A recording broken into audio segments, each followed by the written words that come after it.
France Inter. L'actualité internationale passée sous les radars, c'est Kevin Dufresne. The Nigerian Army has taken responsibility for Nous sommes d'abord au Nigeria, théâtre d'un dramatique accident militaire. Oui, l'armée nigériane a reconnu sa responsabilité dans la mort de 85 civils à Tudun Biri, dans l'état de Kaduna, c'est dans le nord-ouest du pays.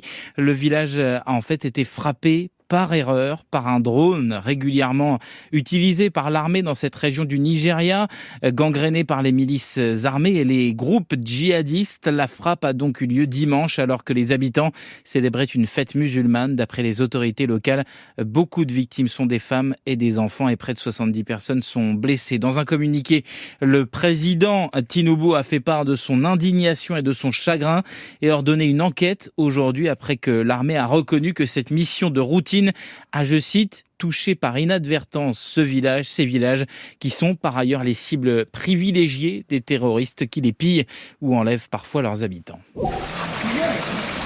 Et nous sommes en Tanzanie, Kevin, à son tour frappé par les pluies diluviennes liées à El Niño. Le dernier bilan fait état de 65 morts dans le pays en raison de glissements de terrain, surtout dans le nord, et les autorités indiquent que les recherches se poursuivent pour retrouver les disparus. L'armée est déployée pour mener ses opérations dans des rues désormais ensevelies par la boue, jonchées de débris, des voitures emportées par les flots et évidemment un réseau électrique hors service. L'Éthiopie, la Somalie et le Kenya étaient déjà touchés par ces pluies ces dernières semaines. Les inondations ont déjà fait plus de 300 morts dans la région et des centaines de milliers de déplacés. Ces phénomènes extrêmes pourraient se poursuivre jusqu'en avril, ce qui fait craindre un scénario similaire à l'hiver 97-98 où les pluies avaient fait plus de 6000 morts en Afrique de l'Est.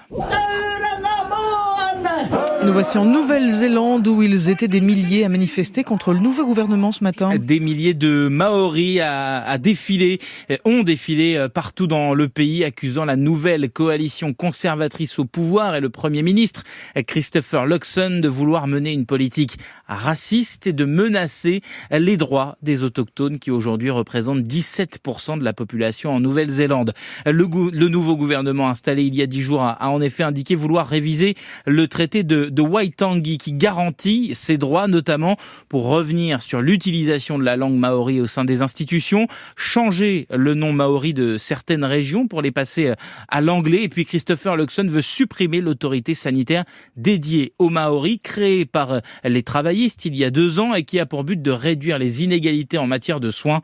L'espérance de vie des Maoris est de 7 ans inférieure à celle des personnes non autochtones en Nouvelle-Zélande.